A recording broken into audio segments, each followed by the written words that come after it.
열왕기상 19장 8절로 14절까지의 말씀, 이 말씀 찾으신 줄 알고 봉독이 오릴 때에 하나님께서 우리에게 들려주시길 원하시는 하나님의 음성이 이 시간도 이 말씀을 사모하는 그 심령 속에 들려줄 수 있기를 원합니다.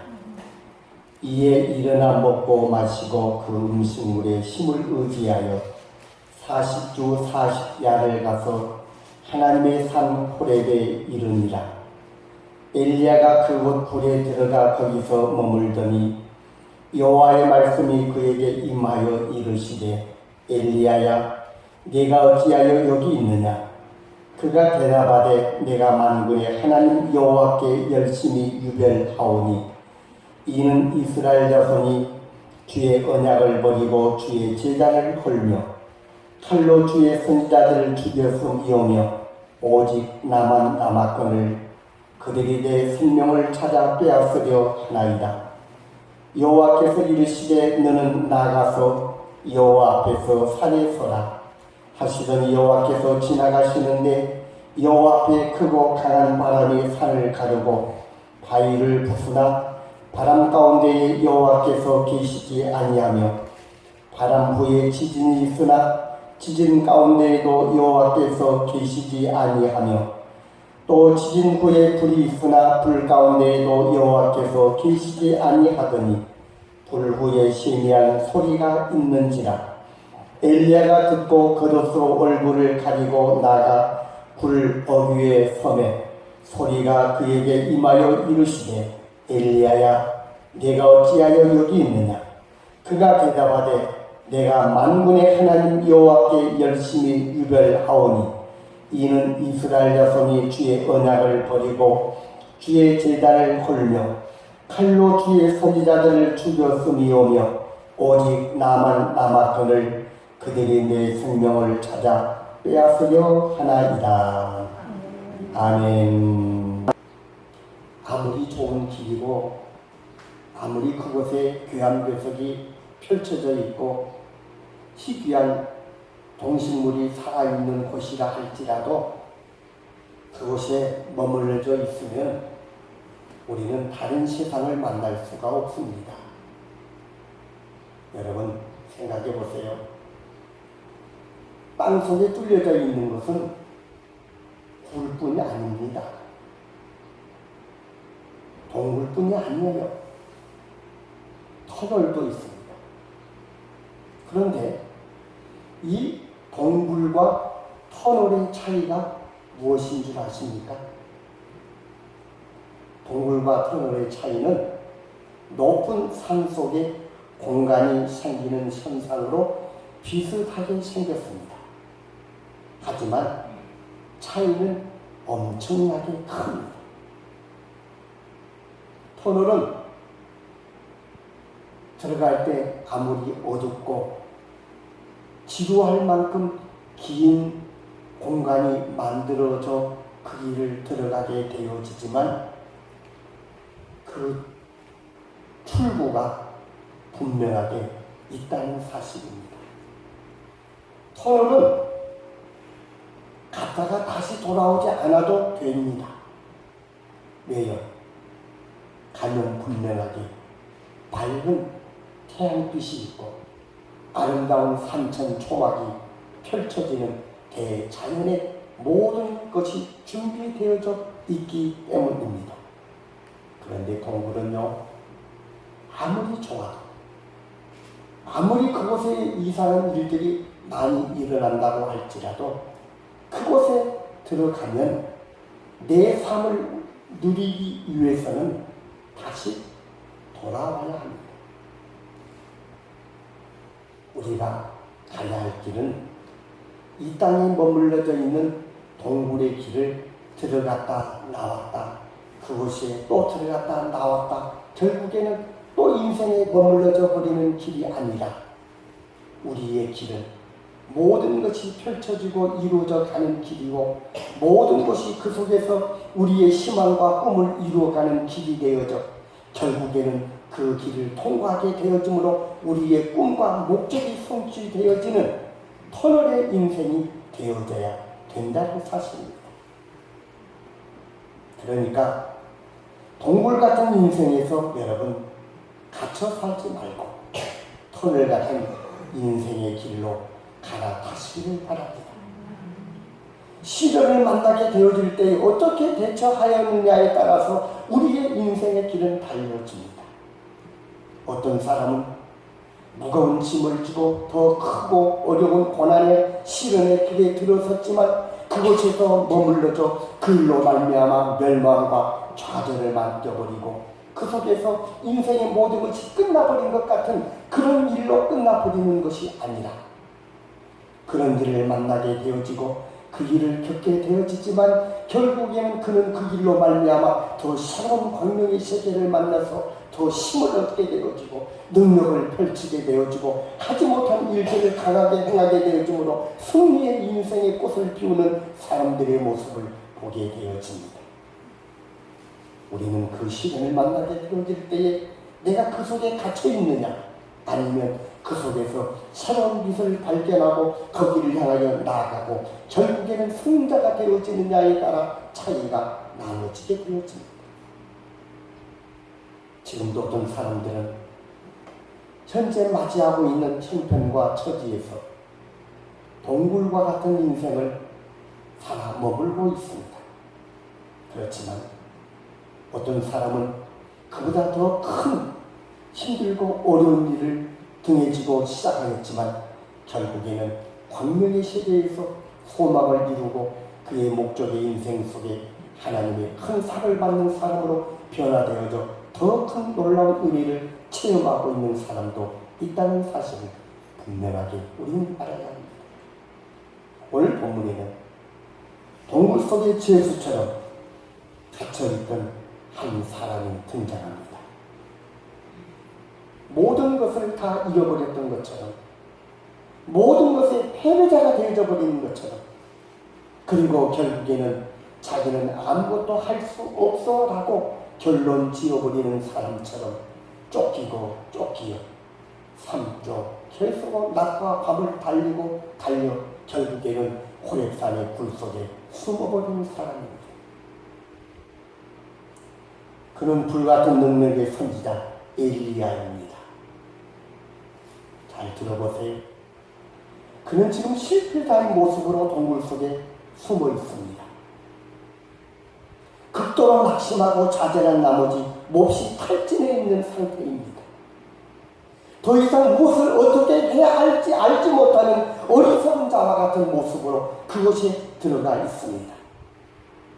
몸도 몸이지만 마음이 온통 꽉 막혀 있어서 아름답고 밝은 세상이 존재되어져 있는지조차도 느낄 수 없을 정도로 어둠만을 향하여 자꾸만 그 안에 머물러 들어갑니다. 우리 가운데도 한번 잘 살아보겠다고 살아가지만 정작 현실을 보게 되어질 때는 인생이 너무나도 갑갑하고 너무나도 힘들다는 것을 느끼면서 더 이상 삶의 의미를 찾지 못하고 희망을 잃어버린 채 하루하루를 살아가는 그 안에 갇혀가는 사람이 있습니다. 그런데 여러분, 엘리야는 동굴 속에서 동굴을 경험한 이후 하나님의 역사 무대에서 존귀하게 쓰임받고 자기 삶의 의미를 온전히 발견한 사람이 되어져 나옵니다.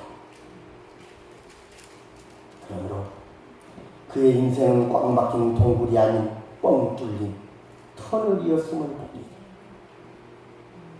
뻥 뚫린 터널이었음에도 불구하고 그 속에 갇혀 사는 인생은 결국에는 할 수 있는 능력을 포기하고 할 수 없는 존재로 타락하게 되었죠. 동굴의 고난과 실패에서 벗어났기 때문에 이전보다 더 아름답게 쓰임받은 터널 인생을 살아나가는 우리가 되어져야 되지 않겠습니까? 그렇다면 하나님께서는 실패와 고난의 연속인 이 동굴을 통해서 엘리야에게 과연 무엇을 깨닫게 하셨을까요? 어찌하여 우리는 엘리야를 통하여 오늘 우리의 삶 속에 우리의 삶을 이렇게 이어 나아가자라고 말하게 되어졌을까요? 엘리야가 동굴에 쓰다는 경험을 통해 단련된 것이 무엇인지 한번 찾아보겠습니다. 첫째는 하나님께서는 인생의 동굴 속에서 엘리야가 자기 자신의 모습을 발견하기를 원하셨던 것처럼 오늘 우리들도 세상을 성활 속에 우리 자신을 발견하고 나아가기를 원하고 계십니다. 오늘 우리가 보게 되어지던 본문 10절 말씀을 보면 이렇습니다. 우리 다 함께 한번 보겠습니다. 10절. 그가 대답하되 내가 만군의 하나님 여호와께 열심히 유별하오니 이는 이스라엘 자손이 주의 언약을 버리고 주의 제단을 헐며 칼로 주의 선지자들을 죽였으니오며 오직 나만 남았거늘 그들이 내 생명을 찾아 빼앗으려 하나이다. 엘리야는 하나님 앞에서 실패를 설명하고 외로움을 호소하면서 동굴 속에 갇혀 울부짖고 있습니다. 그런데 엘리야가 원래 이런 사람이었습니까? 아닙니다. 그는 3년 6개월 동안 비가 오지 아니하도록 기도했던 능력의 사람이었습니다. 이스라엘 전체가 가뭄으로 먹을 것이 없지만 그가 가는 곳이면 음식이 떨어지지 않았습니다. 손에 들고 있는 음식이 없다면 하나님은 그에게 까마귀를 통하여 음식을 날라다 먹게 주셨습니다. 그를 섬겼던 과부의 아들이 죽었을 때 엘리야는 죽은 아들을 살려내기까지 하였습니다. 또한 그는 갈멜산에서 바알과 아세라 우상 숭배자들을 850명을 모아놓고 그곳에서 싸우게 되어질 때 그들을 섬멸시켰고 승리의 종, 능력의 종으로 그는 태어났습니다. 그는 정말이지 끝내주는 사람이었어요. 갇혀있는 동굴의 인생이 아니라 터널을 달리는 멋진 인생이었습니다. 그런데 이런 엘리야가 다른 선지자들이 다 죽고 아합의 왕후 이세벨이 자기까지 죽이겠다고 말하니까 그 말 한마디에 그만 나약한 인간이 되고 말아 3주야를 달리고 달려와서 굴 속에 숨어버립니다. 거기에 집착해버리고 집착해서 벗어나지 못하고 있다는 것입니다. 이전의 승리와 하나님을 향한 믿음, 그처럼 당당했던 그의 신념과 모습은 한순간에 무너져버리고 말았습니다. 엘리야는 지금 자기 한 목숨 살려달라고 하나님께 뼈를 쓰고 있는 도망자에 불과합니다. 엘리야는 아마도 이런 자신의 모습이 참으로 많이 낯설었을 거예요. 한편으로 자기 자신을 뒤돌아보면 내가 이런 사람이 아니었는데 저 여자의 말 한마디 이렇게 무서워서 도망가 굴 속에 숨어있다니. 이때 엘리야는 자신이 스스로 할 수 있는 것이 아무것도 없다는 사실을 고백하니 어리석은 자로 거기에 머물러 있습니다. 비로소 하나님의 도우심이 절대적으로 필요한 존재임을 깨닫게 되어집니다. 좌절의 동굴이 아닌 출구가 보였던 것입니다. 내가 여기에 이렇게 머물러 있을 것이 아니라 내가 새로운 삶을 이루어야지. 내가 이런 사람이 아닌데 라고 했을 때 그는 갇혀있는 동굴이 아니라 출구가 있는 터널에 자기가 서 있음을 깨닫게 되어진 것입니다. 이 깨달음이 바로 새로운 인생 이막을 실현해 나가게 되어집니다. 나의 나된 것은 내가 아니라 나를 능하게 하신 하나님의 은혜라고 하는 사실을 고백하게 되어지는 순간이었습니다. 사랑하는 성도 여러분, 그러므로 자기 자신을 온전히 바라보고 교만한 마음을 내려놓음으로 하나님께 진정 쓰임받는 저와 여러분이 되시기를 주의 이름으로 간절히 축원합니다. 두 번째는 생활 속에서 온전한 하나님의 모습을 발견하며 살아가기를 바라고 있습니다. 우리의 생활은 한 인생의 길을 가고 있는 동굴이 아닙니다. 우리의 생활은 이 땅에 살아가다가 결국에는 이 땅에 끝나버리는 동굴 안에 갇혀 있다가 거기서 인생이 끝나버리는 그런 인생이 아니라는 사실입니다. 우리는 지금 비록 동굴과 같은 터널을 지나고 있지만 우리에게는 소망이 있습니다.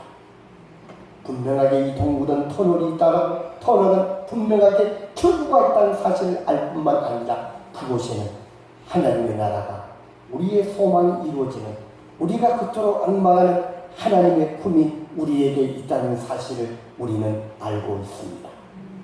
그렇기 때문에 우리는 이 모습을 가지고 힘차게 나아가야 됩니다.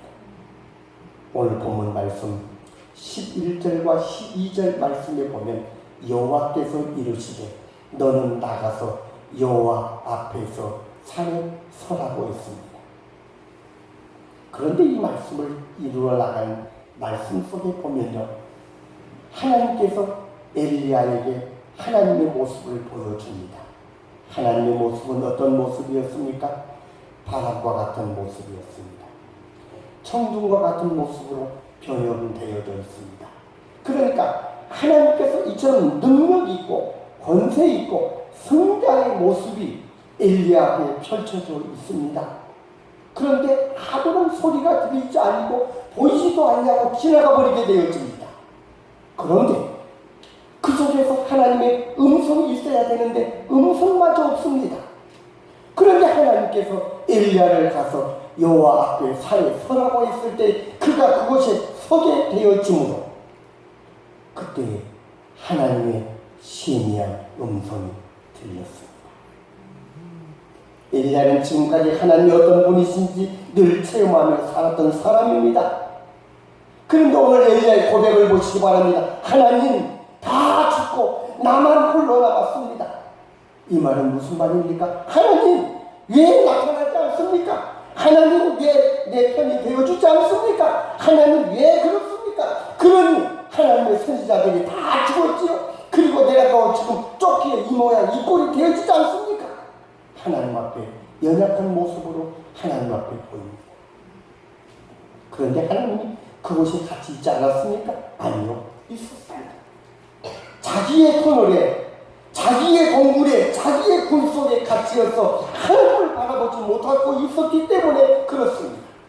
그런데 결국 그곳에서 벗어나 하나님이 세우는 곳에 서서 나는 선지자라, 나는 하나님으로부터 택함받는 자라, 나는 하나님으로부터 귀한 사명을 갖고 있는 자라, 그곳에 서 있어서 보니, 그곳에서 보니 하나님의 나에게 어떤 하나님이라는 사실을 깨닫게 되어졌던 것입니다. 그렇다면 여러분, 하나님의 계획과 하나님의 희망은 이 순간에 어떻게 이루어져 있었을까요? 사실 하나님은 엘리야가 고심하고 두려워하고 원망하고 어두컴컴한 인생의 굴 속에 갇혀있는 동안 엘리야가 그 굴에서 벗어나기를 원하고 있었습니다. 그래서 결국에는 하나님은 엘리야를 불러서 산 앞에 서라고 그를 이끌어냅니다. 하나님 앞에 이끌어 나와서 보니 절망과 좌절의 인생의 그늘 속에서 머물러져야 될 인생이 아니라 하나님께서 나와 전혀 상관이 없는 하나님이었던 것이 아니라 하나님은 새로운 계획을 세우시고 새로운 계획 속에 엘리야가 깨닫고 나오면 그 일을 이루기 위하여 계획하고 계셨던 것입니다. 그게 바로 무엇입니까? 엘리야야, 지금까지는 네가 우상들과 세상의 것들과 싸우고 다투고 전쟁을 하면서 이기고 이기는 그런 일들을 해 나왔다면 이제부터는 그게 아니라 후계자를 세워 많은 민족에게 하나님의 약속의 말씀을 가르치는 언약의 백성으로 세워가는 일을 네가 해야 되겠다.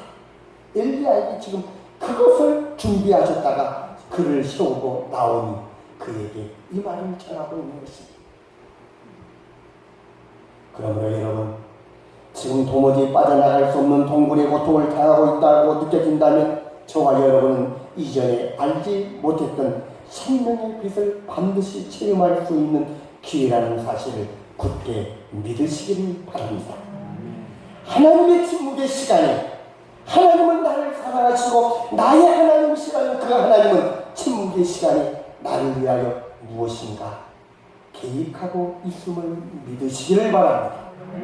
침묵의 시간에 내가 하나님 앞에 서게 되어질 때에 하나님은 나의 모든 침묵을 깨시고 나의 광명의 시간을 이루는 터널의 출구를 나에게 보여주실 것입니다. 사랑하는 성도 여러분, 지금 우리는 1년 넘게 코로나를 겪으면서 참으로 견디기 힘든 시간들을 보내고 있습니다. 그러나 저는 지금이야말로 하나님을 만날 절호의 기회인 줄로 믿습니다. 코로나로 말미암아 정상적인 예배를 드리지 못하고 있는 지금이야말로 사생결단의 심정으로 하나님께 매달릴 때에 캄캄한 터널을 넉넉히 통과함으로써 부활하신 주님을 똑똑히 만나게 되어지는 시간이 되어질 줄로 믿습니다. 여러분, 우리 인생은 더 이상 동굴 같은 곳에 머물 것이 아니라 새로운 사역을 준비하는 터널임을 믿고서 진흙 같은 어둠 속에서 소망의 주님을 온전히 바라보는 저와 여러분이 다 되시기를 주님의 이름으로 간절히 축원합니다.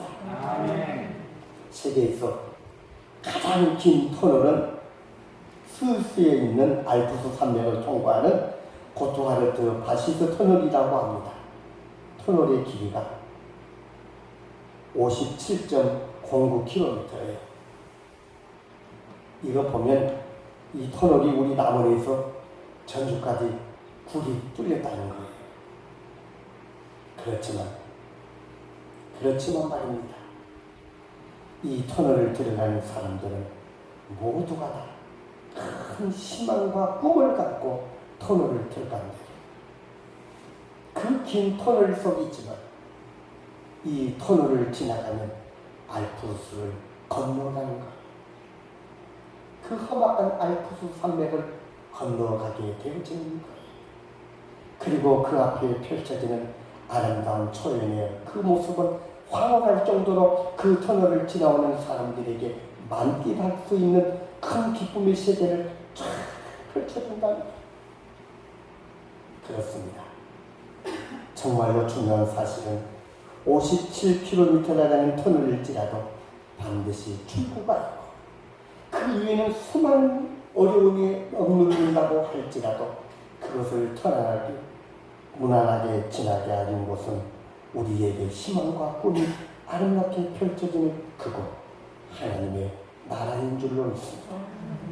그런데 이처럼 긴 터널을 지날 때 반드시 필요한 것이 한 가지 있습니다.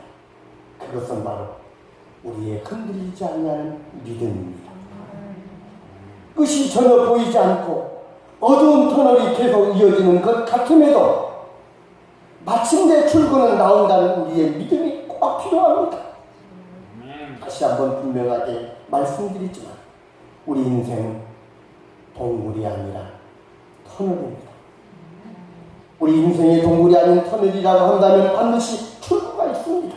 그러므로 주님의 인도하심을 온전히 믿고서 우리 앞으로 힘차게 서로가 위로하고 서로가 격려하고 서로가 앞에서 끌어주고 서로가 뒤에서 밀어주며 우리 꼭 이 터널을 무사히 잘 지나가십시다. 비록 현재 상황은 더 깊은 동굴로 들어가는 것이 보이지만 하나님의 자녀인 우리는 지금 터널을 통과하고 있는 중입니다. 터널은 어둡기에 더 깨어 있어야 하고 더 하나님 붙들어야 하고 더 기도와 말씀 예배에 집중해야 할 시간입니다. 그렇게 하나님 붙들고서 우리가 나아간다면 분명하게 우리는 새로운 광명의 세상을 하나님과 함께하는 시간을 누리게 되어질 것입니다. 사랑하는 금주교회 믿음의 가족 여러분, 엘리야야, 네가 어찌하여 여기 있느냐 라고 하십니다. 하나님의 산에 서라고 하십니다. 지금도 우리의 인생의 여정은 인간의 삶 속에서만 빠져서 허덕이고 있다면 오늘 엘리야를 향하여 하시는 이 말씀을 들으시길 바랍니다. 엘리야야, 네가 어찌하여 여기 있느냐? 거기는 세상입니다. 거기는 굴속입니다. 동굴입니다. 터널이 아닙니다. 그러기에 하나님은 거기에서 벗어나 내가 세워놓은 그 산에 서라고 합니다. 엘리야는 그 산에 서게 되어질 때에 하나님의 음성을 듣게 되어졌고, 하나님께서 계획하셨던 계획이 자기에게 앞으로 가야 할 길로 하나님이 이루고 있음을 만나게 되어집니다. 여러분도 엘리야처럼 새로운 길을 만나시기를 바랍니다. 굴 속에서 갇혀서 살지 말고 터널처럼 빠져나오시기를 바랍니다. 우리가 만나는 그 어떤 시련도 반드시 출구가 있음을 믿고서 주님의 말씀에 의지하여 앞으로 힘차게 나가게 되어질 때 마침내 어둠을 뚫고 밝은 빛에 이르는 빛의 자녀들이 다 되시기를, 우리를 구원하시고 우리에게 복된 은혜를 허락하신 주님의 이름으로 간절히 축원합니다.